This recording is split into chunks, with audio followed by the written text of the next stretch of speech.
An introductory video on simply seeking to understand.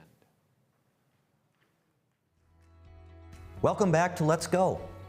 Last time we learned from Jesus and his apostles why it is so important that we listen to others. And we learned some techniques to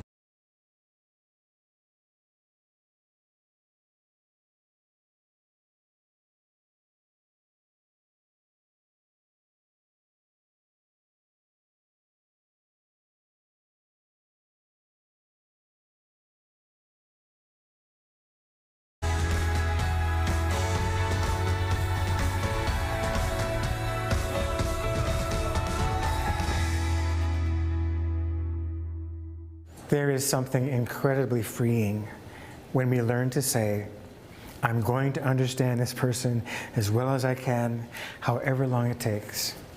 I cannot overstate the degree to which it changes how I experience high-pressure situations when I simply seek first to understand. I'm thinking especially about the pressure of knowing what to say. You may feel that you cannot be involved in witnessing conversations until you have an encyclopedic grasp of every possible answer to every possible question. Maybe you worry about freezing up when something difficult or deeply personal comes up. That's what I mean by the pressure of knowing what to say. Seek first to understand, then and only then to be understood, means setting that pressure completely aside. You don't even need to worry about that, as you give yourself all the time you need to explore the other person's story or their skepticism about Jesus and what it's really all about for them. Maybe it's better to say that you postpone the pressure we often feel having to do with, what am I going to say to such and such person with such and such issues? The obligation we take on instead, for as long as it seems useful, is gaining a more complex view of the person before us. And we will do this rather than contradicting people at our first opportunity or immediately trying to form our response, all the while they are trying to be heard. What does that actually sound like? Here's just one example that will serve to just introduce the idea of active listening that we will work with in the next lesson. I remember a conversation with a man who told me that the church is full of hypocrites. This was his reason for not giving Christians the time of day, and more importantly, for not giving Jesus a second thought. The church is full of hypocrites. The person who seeks first to understand will realize that there is more to this man than this objection. There's more to this story. Ask yourself what you might have said. Pause the video for a moment to give yourself that opportunity. What do you say to the person who says the church is full of hypocrites?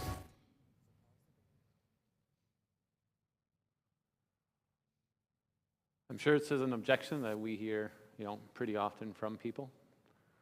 I don't go to church. Church is full of hypocrites. How might you respond to that assertion?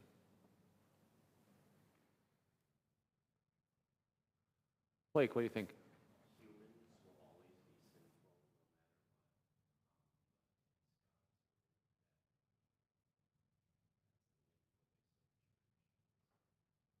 Okay, so we are always going to be sinful, and unfortunately, hypocrisy is going to be one of those things that's going to plague every single one of us, right? And the main thing about church is not everyone who comes here has all their ducks in a row. The main thing, like you said, is coming to hear the word from God. Anything else anyone might want to add or expound upon? Yes, Deb. Yeah, the best answer I've heard to that question is, yes, I am. I am too. I have regret. And so it's acknowledging that you have sin in you, and other people are the same way. It isn't like there isn't hypocrisy in the world, and that it can't be found in you, and so I think it's best to be honest, with people. And I think that they look at themselves and say, well, geez, she's not denying that. She's not saying she's not sinful. She's not saying that, she isn't capable of being a hypocrite. I mean, and you look at it, who's always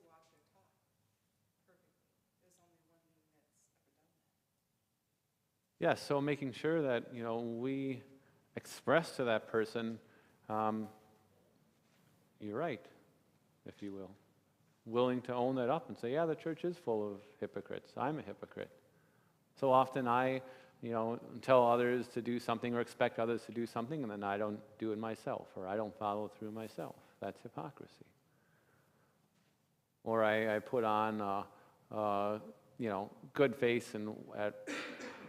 good face on Sunday morning, but then the rest of the week I act totally different. And we could then add maybe to that, or Tim, you want to add something else? Well, I was just going to say, I think I could respond to the question, what makes you feel that way? Maybe to get more background on why they make that comment. Okay, so it's saying, why do you feel the church is full of hypocrites? What from your experience takes and says to you that that's so? And I was raising my hand to say basically the same thing as Tim, because a jaded, lifelong Christian who got mad and left the church is going to say that for a different reason from a person who's never been to church and is only hearsay. And so I think understanding the person's background is super important. okay, yes, so, what is the always when we are talking to anyone, especially when we're thinking an outreach type situation, what is the heart of the person that's coming towards me? That helps us determine, well, what do they need to hear? Do they need to hear the law? Do they need to hear the gospel? What's their level of awareness and their background? Some other things? Oh, yes. I guess I would say, what better place for hypocrite sinners than to be in church? What does Jesus say? Who did he come here for? For the lost, right? And for the sick. It's not the healthy you need a doctor, but the sick.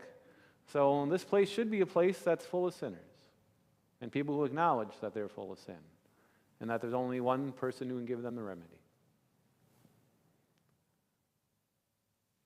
One thing you could maybe say too, after you've discussed longer, but maybe you could say, have you ever considered that since you're a hypocrite and I'm a hypocrite and there are hypocrites everywhere, that then you could essentially, by that argument, write off every single thing in this entire world? You know what I mean? You could eventually just say, well, I'm the only one, and if you're doing that, then what are you? Then you have become a hypocrite, right? Saying, everyone else is a hypocrite except for me. The rest of them are all wasted. Bing! So let's see what else Professor Paustian has for us. Thank you for your responses. Let's see how asking more questions can get deeper into the conversation and give us some surprising answers. So, what did you come up with? I actually hope what you would say is, what do you mean by a hypocrite?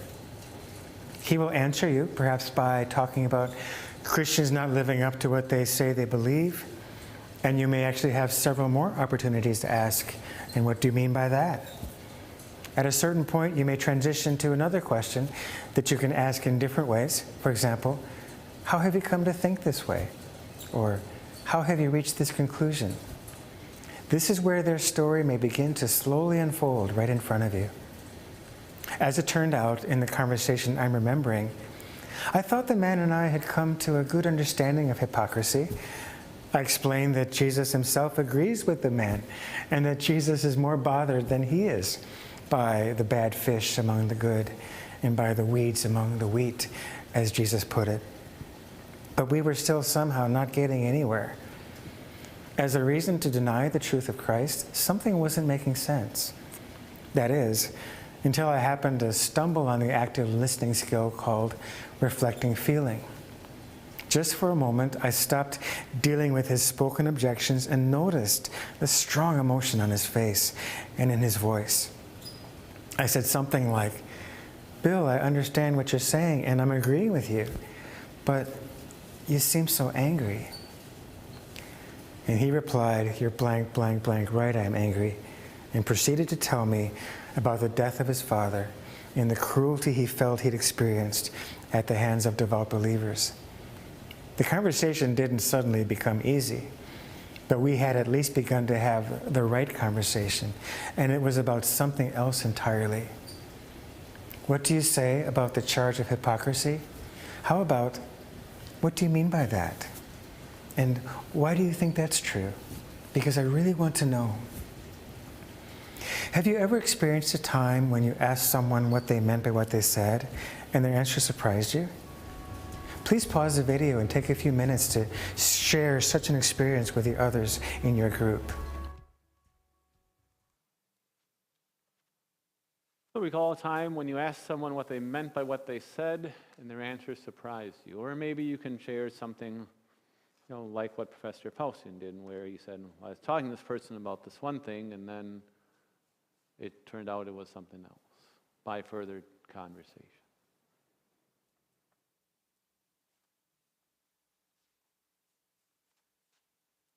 While you're thinking, I'll just take and share a personal experience of my own. When I was working as a cook at the nursing home during my seminary years, I had a coworker, and she and I became good friends. We worked together pretty much every single day. And she was one who, for a long time, maybe even a year or more that we were together, just came off as kind of a skeptic, kind of she'd shoot this question at me and that question, or how would the Bible answer this or answer that? And that's in my mind, that's kind of the picture I just formed of her, is wondering, well, what is keeping you from the Lord, or what's keeping you from worship? And we talked some more, and it wasn't exactly me saying, well, what do you mean by that, or what do you think about that? But eventually she came out and told me, well, I was raised Lutheran, and we went to church until my brother committed suicide. And from the family's point of view, the pastor said some very hurtful things. And so that was, all a year and more of, skepticism was a thin cover for what was really the problem. Does anyone have any other things that have happened in their lives where they've asked someone, well, what do you mean about that thing you're talking about? And all of a sudden it was like, whoa, that's way bigger than I thought.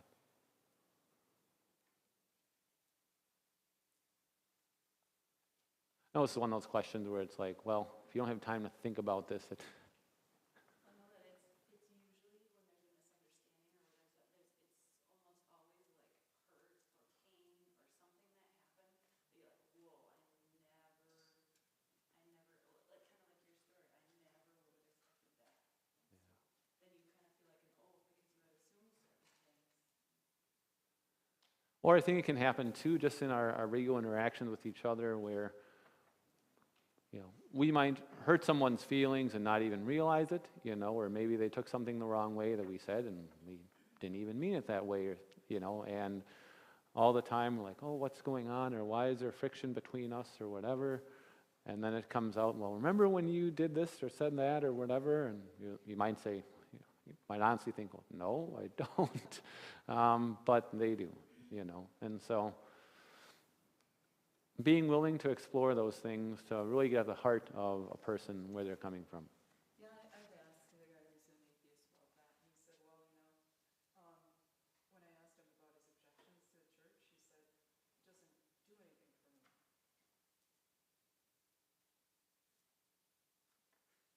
That was his answer, was it doesn't do anything for me? It doesn't do anything for me. Okay, well, I guess then I wouldn't say, explain what do you mean to me by that?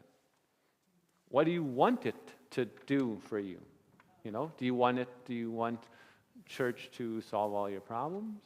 Do you want church to make it so you are happy no matter what you go through? Do you want, I would say, explain to me what you mean by that. Yeah, I think that you maybe thought that church is just something that you go to and it's going to take all the problems away, or maybe unrealistic expectations. But it's interesting that you talked about what the church can do for me instead of what I can do for church or other people. His attitude is about himself. Consumerist society, right? We're one where we say, what's in this for me? That's number one, and if I should happen to give some back, okay. But first, me. All right, let's continue on. We're going to look at one of my favorite childhood TV shows when I think back about, my 1980s, watching Columbo with my parents. Professor Paustian is going to talk about the Columbo approach to questioning.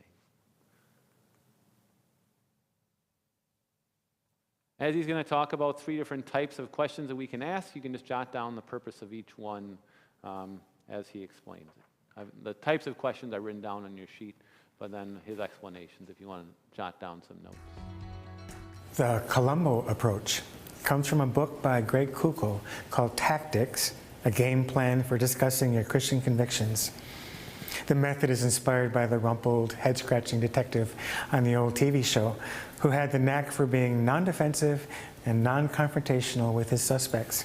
I also removed it myself recently because I had second thoughts. What do you mean by second thoughts? He would maintain a posture of something like, "There's something I don't quite understand here. You gotta help me." In the conversations we're envisioning in this course, you can spend as long as you like asking the following questions in response to what people tell you in that same non-threatening way. What do you mean by? What does it mean when you say? Or, help me understand this. This is where you genuinely accept the burden of understanding and generously explore the other person's meaning. Why do you think that's true? How have you come to think that way? This is where you draw out the other person's story that seems to them to make their view of Christianity make sense. Or you call up whatever evidence or rationale is getting in the way for them. The third kind of question is when you ask, well, have you thought about such and such? This is where, if you are ready, you at last begin to introduce your message or the truth as it relates to the particular person before you. You're in no hurry to get here, of course. You do not need to be locked up in the fear of the possibility of not having any answer at all. The conversation may stray into things you've not deeply studied. For example, the overwhelming evidence for the resurrection of Jesus, or the overwhelming reasons to take the New Testament at face value. Let's say the person comes at you with misinformation about those issues, citing, for example, the so-called Gospel of Thomas, or the hallucination theory about the resurrection of Jesus. You need only say, if this happens to you, well, you've clearly thought more about this than I have. Do you mind if I look into that and we talk about this again? You've lost nothing. The whole while you were treating the other person with true kindness and genuine interest. You have modeled gentleness and respect. The value of Koukl's book is in draining the anxiety from those situations, helping you to understand that the goal is simply to get up to the plate, that is, to be in those conversations. That's a win all by itself, and it can start right now. It can start today, no matter how much or little you think you know. You will learn so much from those encounters, and you will gain more and more good things to say over time. You will find more and more ways to, as Koukl says, put a stone in the shoe of the other person in that third piece in which you are able to insert something that is reliable and true, as we know it from the Word of God, by simply saying, have you thought about this? Having listened out of a genuine loving desire to understand, you can ultimately learn to ask, have you thought about this? Let's give this a try. Please choose a partner as we role play using the Columbo approach. Each person will take a turn being the skeptic and also the witness. In this scenario, the skeptic's objection is one we discussed earlier, namely that he believes Christians are hypocrites. Now, when it's your turn to play the skeptic, ask yourself what might make a person come to believe that? What might they mean by that? And so as you play this role, play it as a skeptic, also who is thoughtful and kind. In other words, I ask you to keep the role play light, rather than having strong feelings that can easily escalate and defeat this process. So stay calm, be nice. When you play the role of the witness, ask the "what do you mean by that?" question just as often as you can think of a way to meaningfully ask it. Next, ask the "how have you come to think this way?" question, as often as it seems to help to open up a worthwhile conversation and create understanding. If you do have a "have you thought of this?" question to ask, by all means do so. Just don't be in any hurry to get there. Before trying this out for yourself, take a look at this short demonstration to give you an idea of how it might look. In this scenario, the skeptic's objection is that Christians are intolerant. So this is Jacob. Jacob is playing the role of a pretty serious skeptic about the Christian faith. And this is Leah. Leah is playing the role of the Christian witness who wants to be the best listener she can. Go ahead, Leah. So Jacob, I've gotten the impression that you kind of have a problem with Christianity. Is that right? Well, Christians are just so intolerant. Okay, what do you mean by intolerant? They're kind of a bunch of bigots. Okay, I don't think I quite understand. What do you mean by, like, bigotry? You know, closed-minded, judgmental. Okay, so you notice that the listener can stay in this mode of listening just as long as she feels she needs to, just to understand what this person is trying to say and what he really means by it. At some point, she can transition to a new kind of question. So go ahead. So what made you think that Christians are all judgmental and bigoted? Well, there was this one girl at school who constantly would tell me that, you know, God wasn't okay with what I was doing and would try to push their views upon me, and I just wasn't comfortable with that. Okay, I can see how that would be hard, but how did you come to think that this one girl represented all of Christianity? Well, it wasn't just one girl. I mean, there were others who did similar things and were closed-minded and wouldn't necessarily always listen to what I had to say. So again, you can see that Leah can stay in this mode just as long as she feels like she needs to. She's simply asking, how have you come to think this way? She's drawing out the story of how Jacob has come to hold these opinions. Now, if she's ready, she may actually transition to a third kind of question based on experiences maybe that she's had before. So go ahead, Leah. So have you thought about how you're looking at just a few people and using that to represent, like, your view of Christianity as a whole? So have you thought about this question, is where she begins to interject her own point of view based on a really serious understanding of the person that she is listening to, that God willing can lead to a further testimony. Take a few minutes now to role play the Columbo Approach. Remember, in your role play, the skeptic's position is that Christians are hypocrites. Please pause the video now as you give the Columbo Approach a try. All right, before we go there, let's just quickly review the different kinds of questions and what was meant by each one, or what goal you're seeking to find by each type of question.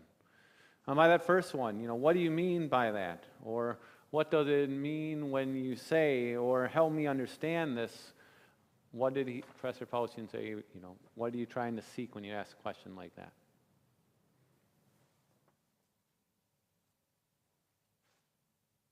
Tim? Gain a deeper understanding of where they're coming from. Okay, so you're trying to take in and get, explore their meaning, you know, because let's face it, we sometimes use the same words and sometimes we talk right past each other, right? So just trying to go deeper and say, well, what do you really mean by that? And we want to then understand why they're saying, if you will, why they're saying or using those terms in that way. Number two, type 2, why do you think this is true, or how have you come to think that way? What is this type of question looking for? Yes? Say it again? It draws out the story. Okay, draws out the story. Okay, you're in the right direction. What else? What does that mean when you draw out someone's story?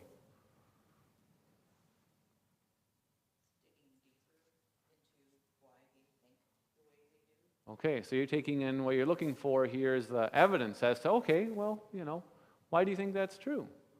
Because people can say all kinds of things, right? But we don't say, well, hey, give me something to back up what you're saying. Whether that's, you know, your personal experience, or if it's, you know, something that you feel you've absorbed, you know, through education or society or some other way.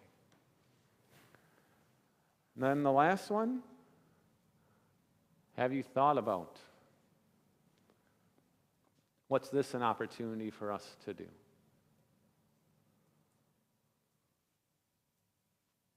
Yes, Blake.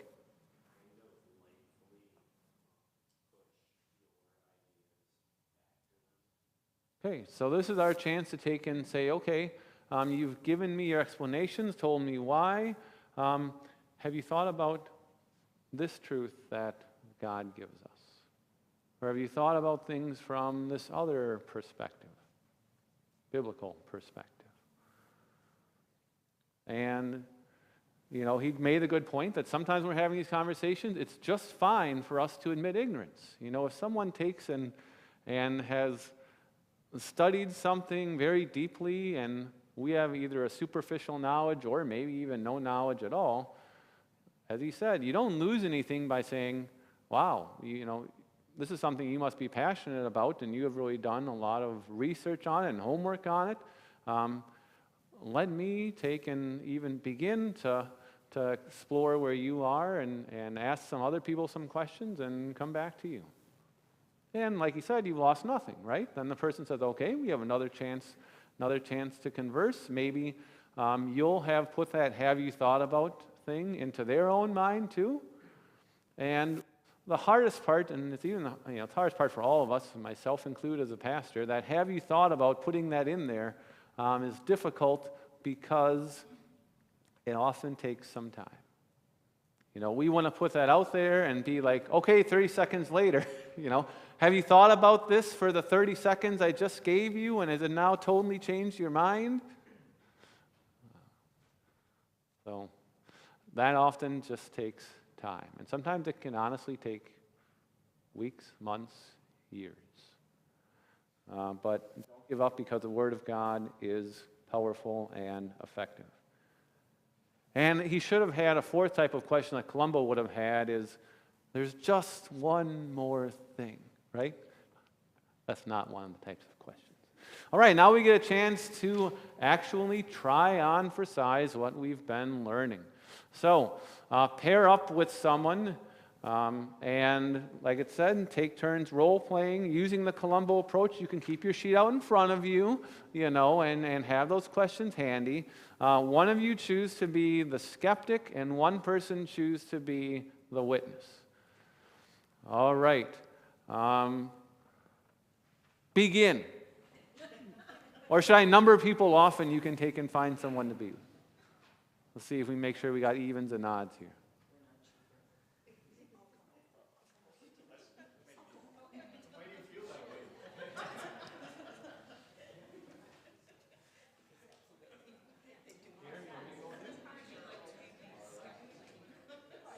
Oh, no. You can choose whatever side. Do you want to be the skeptic or do you want to be the witness?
All right, if you haven't done so already, switch roles.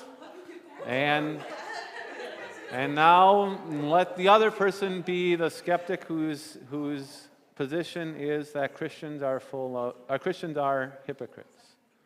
And the other person be the witness.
All right.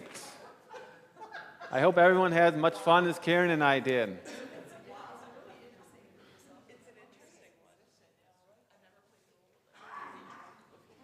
Let's reflect. Let's reflect on what we found from the Columbo Approach. First of all, describe what just happened. What was challenging for you? What worked well? What did you learn? This is not something you should do with a spouse. Do not perform this with a spouse. Excellent point. You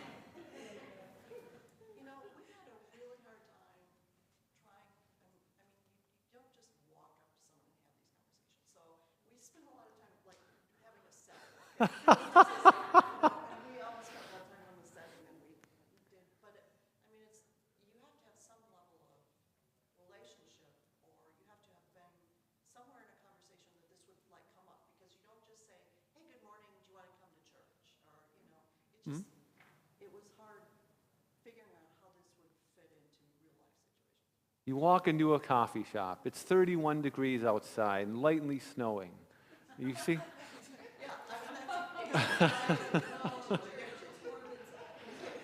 So taking and part of it is taking and saying, all right, building that relationship and figuring, when's an occasion upon which such a conversation could happen. And what did we learn though last couple times ago? Is perfect occasion ever going to come? It may sometimes. Sometimes you may get it where, God is like, blue light special, aisle 3, bing, bing, bing. This is the time to talk about Jesus right here. But there are plenty of other times where you're going to say, the perfect situation may not come up. Any other things? What was challenging for me was that she raised some really good objections, and then I felt like I had to stick with the types of questions, even though that's not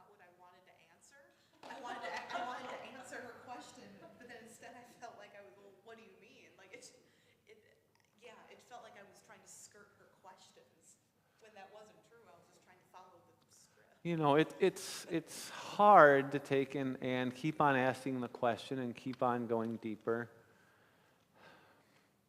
And like you said, you don't need to be in a hurry to get to type 3, have you thought about, or what's the Bible's answer to that?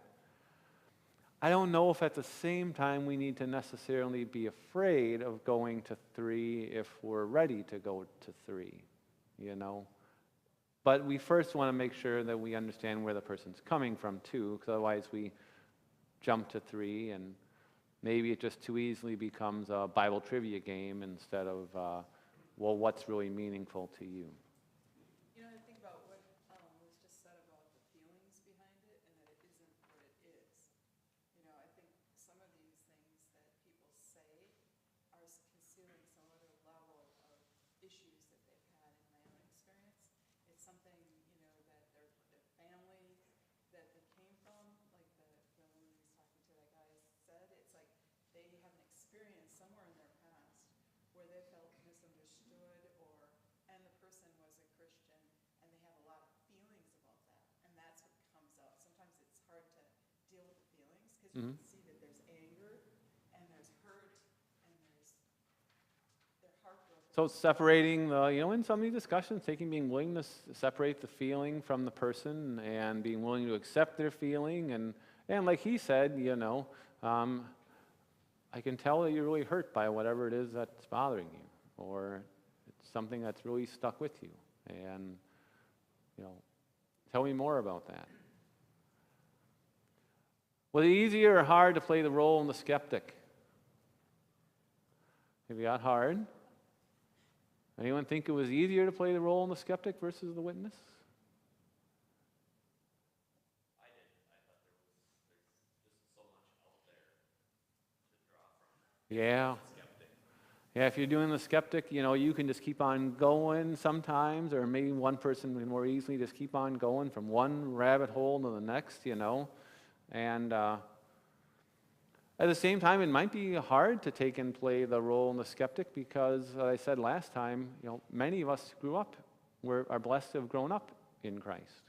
And we hear some of these objections and we're like, well, that's, that doesn't mean anything to me, or that doesn't attack me where I am, So we then dismiss it. But for others, it might be legitimate, this is something that really troubles me.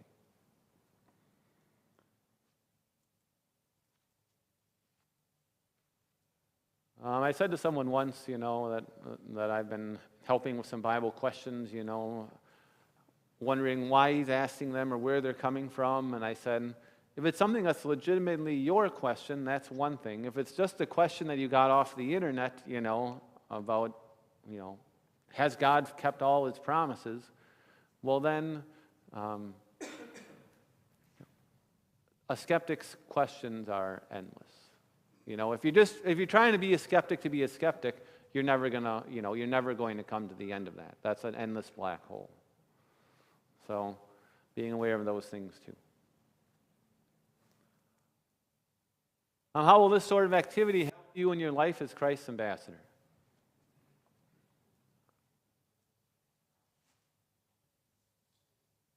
Tim? Always be prepared. Always be prepared.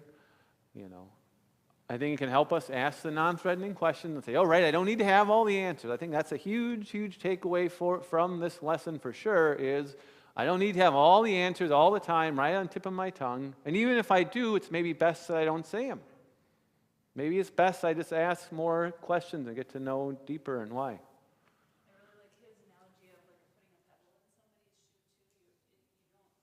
You're not probably going to convert them with one thing, but putting a pebble and letting them continue to chew on something might be even more effective. Yes. Yep. All right, and let's take a look at putting this into practice and our upcoming assignment for next time. I'd like to wrap up this session by having you consider the power of the open question and to try to have some experiences using that skill between now and the next session. Yes, this is homework. An open question is one that causes a person to reflect. They probably won't answer it the same way if you asked it again some other day. It may send them deep inside. It may start with the words, what, or how, or tell me about, or even help me understand. The word why is a way to ask an open question as long as the tone is not rude or too intrusive. A closed question often has the word you as the second word in the sentence. Do you? Were you? Are you? These questions can be answered with yes or no. Of course, people can treat closed questions as if they are open questions. For example, if I ask you, are you worried about this? You might say yes, and then go on to explain your feelings. However, open questions have more power to guide a conversation to even more significant places. So, for your homework, I'm asking you to use open questions to see what sort of spiritual conversations you can have with Christian people in your life. It's a wonderful thing to do, and it may feel a whole lot safer as a place to hone this skill when you are among fellow believers. So, for example, tell me a hymn verse or a scripture that means so much to you right now. Or, what should I be praying for when I think of you?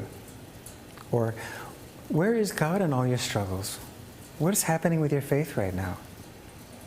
Now, we don't want a person to feel like they are being interrogated, and we generally want the conversation to be mutual in the way we also make disclosures and share our own ideas and stories. So you can intersperse those things in a way that only helps the conversation to be both interesting and important. I've found that having spiritual conversations with the people I hope to witness to just is not rocket science. We need not be clever, only a little bit courageous. Hey, do you mind if I ask you, do you believe in God? Yes, that's a closed question, but it's still a great one. And as I think of it, there is not an inexhaustible list of the very most important things we can talk to people about. We can ask about who or what we love, or who loves us and how. We can ask them about meaning or identity, as we cause them to think about where they find those things and how vulnerable those sources are, and the way they bring intolerable pressure or inevitable crushing loss. We can ask about what sort of control a person has or doesn't have when it comes to things that mean the most to them. And what does that do to them to not have control? And then we listen. In genuine fascination and interest in people other than ourselves, we will ask our fondest questions of the people we long to get through to. And we will ask our questions from a heart that genuinely wants to know, even to set ourselves aside and be drawn out of ourselves into their world. This is your mission if you choose to accept it. Ask a few powerful open questions of the people you know well. And please come to the next session with your most compelling examples. See you then. So, now you know why listening is so critical to our task of proclaiming the gospel, and you learn some ways you can listen more carefully to others. Next time, you are going to be given the chance to practice what you have learned. I think you will find it fun as well as helpful. See you then.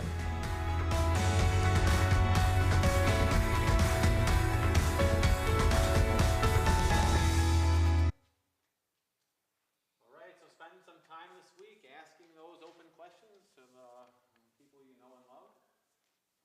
We can't all come back with saying to our spouses. We can't all come back with saying to our spouses, and why did you do that? That is an open question, but let's take and try to go deeper than that. So, yes, Kathy. Is there any way we can get a readout of those questions that we're supposed to be asking? I think if you do you have your sheet with you? Yeah, but when on the video they had a whole bunch of questions. It does have some here on the back too. It takes like the ones we said, like, your tell me what's. Oh yeah, it does. Okay. Yep. So we do have some of those questions there. And really it's just taking in, like he said, asking more open questions to the people in our lives and saying, hey, let's explore that. Well, next week we will continue. We'll look at the last listen lesson, and from there we will go on to our leading people to our Lord Jesus. So we will see you then. Report what you've learned next time.